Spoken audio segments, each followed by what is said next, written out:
Buenos días, aquí estamos de nuevo en Café de Enfermero. Hoy vamos a hablar sobre la romantización de las autolesiones en redes sociales. Para aquí hemos traído a Alejandro, que ha hecho un TFG sobre ello. Si quieres, para empezar, pues decirnos cómo elegiste este tema y si tuviste alguna experiencia personal o motivación particular. Bueno, no una experiencia como tal de haberlo vivido en persona, pero sí que es verdad que siempre en el instituto, pues a mi alrededor he visto personas que quizá pues realizaban estos actos y yo sí que me llamaba un poco la atención qué es lo que encontraban en redes para que, o sea, dónde se alimentaban Sí, también esos pensamientos, ¿no? para hacerlo. Sí, Vale, entonces, por ejemplo, ¿qué exactamente es la romantización de las autolesiones en redes sociales y cuáles son sus principales características? vale. Pues la romantización es un proceso por el cual este acto se aparece de una forma bonita, es decir, de una forma estética y también de una forma válida. O sea, al final esto es un acto que obviamente es perjudicial, pero pues hay una comunidad que tiende a mostrarlo como algo positivo Sí, y bonito. y todo, vale. Y luego, por el tanto, por ejemplo, ¿cuáles son las principales plataformas donde lo suben? Vale, pues yo no te puedo decir cuáles son las principales plataformas porque el análisis que yo hice, el estudio fue en concreto en la plataforma de Twitter. Entonces yo te puedo hablar de lo que es Twitter en Vale, sí, concreto. perfecto. Ujú.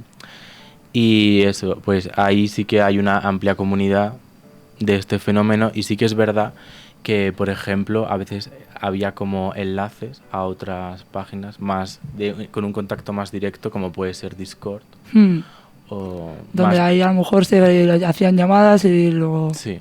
y lo hacían todo.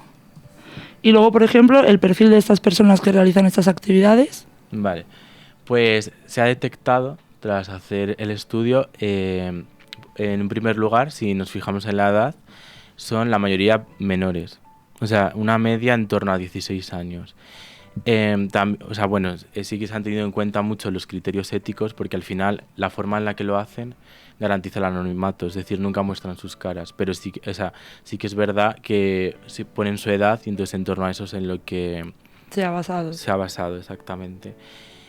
Y luego, por género, es un fenómeno que está feminizado. Es decir, el mayor porcentaje de estas personas son mujeres, pero hay una cosa que llama mucho la atención y es que el segundo porcentaje no son hombres cis, sino que hay una gran cantidad de personas no binarias, es decir, que entrarían en el espectro trans. Vale. Y entonces, por ejemplo, así en resumen, ¿qué impacto crees que tienen estas actividades en los usuarios? Pues creo que tiene un impacto de imitación. ¿Por qué? Porque estas comunidades virtuales al final a lo que conllevan es que este proceso se vea como algo positivo y algo con lo que buscar relaciones sociales. O sea, hay una fuerte vinculación social respecto a este tema. Vale, y luego, por ejemplo, ¿tú crees que existe alguna relación entre la romantización de las autolesiones y otros fenómenos, como por ejemplo la búsqueda de validación social o la presión por encajar en los mismos estándares de belleza? Sí, o sea, claramente sí, porque o sea, al hacer el análisis de los tweets, yo Sí, hice un análisis de tweets, ¿no? Las principales motivaciones que se veían era búsqueda de mutuals, o sea, ponían hashtags para que la para que gente... la gente, mutis ponían sobre, o sea, ellos tienen unos códigos y entonces entienden que están buscando a otra gente. Me preguntabas también por los cánones, ¿no? Sí, por los cánones. Sí, pues también hay una relación muy directa porque aproximadamente el 80% de las cuentas o así tenían una vinculación con un trastorno del comportamiento alimenticio, es decir, anorexia o bulimia. Y o sea, se autoidentificaban con eso directamente. También era un elemento identitario. Claro, que dentro. va asociado al final también a problemas que no solo simplemente se autolesaban por eso, sino que también luego llegaban por los alimenticios, los trastornos y todo eso. Sí. Vale, entonces, por ejemplo, por lo tanto, ¿cuáles son las principales estrategias que se utilizan para romantizarla?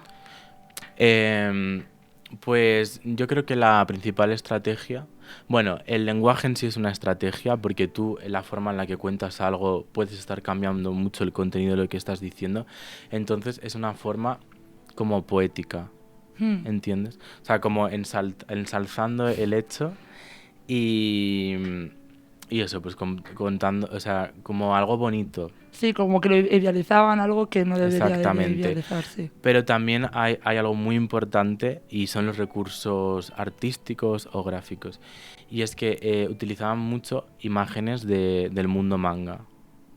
Utilizaban los cómics y Sí, o todo. sea, anime y demás para reflejar esas autolesiones.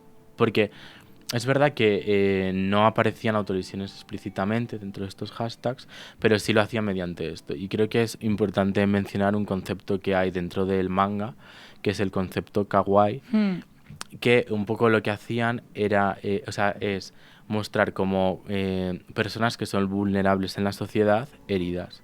Y a partir de eso como que se crea una especie de fetiche.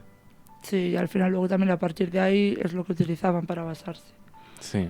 Entonces, por ejemplo, para la gente que no sabía de este tema, ¿qué tipo de contenido se suele compartir para romantizar estas acciones? Pues un poco esto, lo que he dicho, el lenguaje, las imágenes y luego también es verdad que muchas veces es de una forma indirecta. O sea, pueden comentar dentro de esos hashtags sin estar diciendo nada en concreto sobre autolesiones, pero ya el hecho de que estén dentro de esos hashtags están dando a entender que son personas que se autolesionan, o si no por medio del lenguaje indirecto. Es decir, mencionan otras cosas que te hacen entender tú como lector que esa persona se ha autolesionado. ¿Y crees que hay algún patrón que puedan seguir todos o cada caso es especial? Creo que hay un patrón, claramente, todas estas cosas que hemos comentado. O sea, al final, esta comunidad, aunque sea una comunidad virtual, tiene sus propios lenguajes, sus propios códigos. Y yo creo que el patrón principal es que el 80% aproximadamente de la muestra que yo he manejado estaba vinculado a la anorexia o a la bulimia. Entonces, se identificó ese patrón. Y luego, por ejemplo, ¿cómo crees que estas plataformas, que tú has dicho que, por ejemplo, el estudio era el Discord, ¿cómo crees que podrían, qué medidas podrían poner para que nos ocurriera esto ni estuviera en Internet? Vale. En plataformas como Discord quizás es más complicado, pero por ejemplo en el caso de Twitter o X creo que es evidente que está permitiendo que menores estén dentro de esas redes. Porque al final, por mucho que ellos no pongan la edad real, tú en simple vistazo puedes ver cómo, o sea, tienen su edad puesta en la descripción. Entonces creo que eso es bastante heavy. Y luego también el hecho de qué tipo de contenido dejas publicar. O sea, creo que hay las suficientes herramientas como para detectar lo que es una autolesión y no permitir que eso se publique. Claro, si es que además yo creo que al principio todos los jóvenes, cuando nos hemos quedado en una red social, todos hemos mentido sobre nuestra edad. Pero yo creo que a lo mejor poniendo a lo mejor el documento de identidad o cualquier cosa, a lo mejor lo podrían hacer. Y por ejemplo, ¿has encontrado diferencias significativas entre culturas o comunidades en línea? Pues no como tal, porque o sea, esto se trata de una comunidad virtual. Entonces, es verdad que no se puede contemplar tanto esta variable geográfica, por ejemplo, sino es una comunidad bastante homogénica dentro de lo que cabe dentro de esa red. Pero sí que es verdad que lo que tienen en común muchas de estas personas es que muy probablemente han vivido discriminaciones en común. O sea, por ejemplo, gordofobia o LGTBI-fobia, ¿no? Sí. Porque si estas personas, por ejemplo, el índice de personas trans es tan alto o de TCAs, creo que quiere decir muchas cosas, ¿no? Sí. Además, dentro de sus códigos, una de las cosas que ponen es DNI, que significa Don't Interaction, y normalmente suelen poner homophobic people, gordophobic. Claro, para que así luego, que al final es un patrón, que al final a lo mejor han hecho estas acciones por al final cosas que han sufrido a lo mejor en su adolescencia o en el colegio o instituto, como has dicho tú. Al final... Sí, que es un problema que no es simplemente autolesionarse, sino que hay mucho detrás. Es un problema multicausal, multifactorial. Y ya por último, si quieres, ¿cuál es la conclusión más relevante que obtuviste de tu investigación? Pues a mí me llamó mucho la atención lo que comentaba antes sobre el propio lenguaje. O sea, al final es una comunidad virtual que ha convertido la autolesión en su símbolo identitario. Es decir, la autolesión es como su bandera. Mm. Y luego también mi conclusión principal es que estas personas han sufrido una serie de discriminaciones que al final han reconvertido y están expresando mediante ese dolor colectivo, ¿no? Claro, como a lo mejor ahí están ellos, están a gusto porque al final tienen gente que se entienden. Al final eso es lo bueno y lo malo de las comunidades. Claro, o sea, no creo que estén a gustos personalmente, Sí. pero es verdad como que al final es como han aprendido a construir su identidad colectiva de una forma muy tóxica. Mm. Y si querrías dar algún mensaje, por si algunos nos estuvieran escuchando, de qué podría hacer o...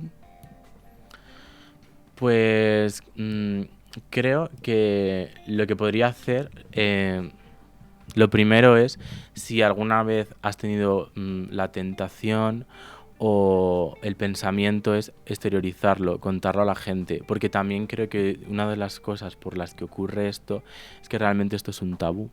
Mm. Entonces sí que, o sea, al ser un tabú encuentran en ese espacio un lugar, o sea, es como una sociedad secreta Sí. para ellos y ellas. Entonces, lo más importante es saber identificarlo a tiempo y si tú tienes a alguien en tu ambiente que pueda estar sufriendo algo así, nunca dejar que se aísle. Claro, que al final que acude o primero a sus amigos, familiares o incluso ayudas Sí, a psicólogos sí. o lo que sea. Bueno, pues muchas gracias Alejandro por Bueno, haber venido aquí, mm, haber hablado sobre tu TFG y haber vale, mostrado un poco sobre este tema tan actual, yo creo. vale, pues muchas gracias por haberme invitado y pues aquí estamos para todo. Gracias.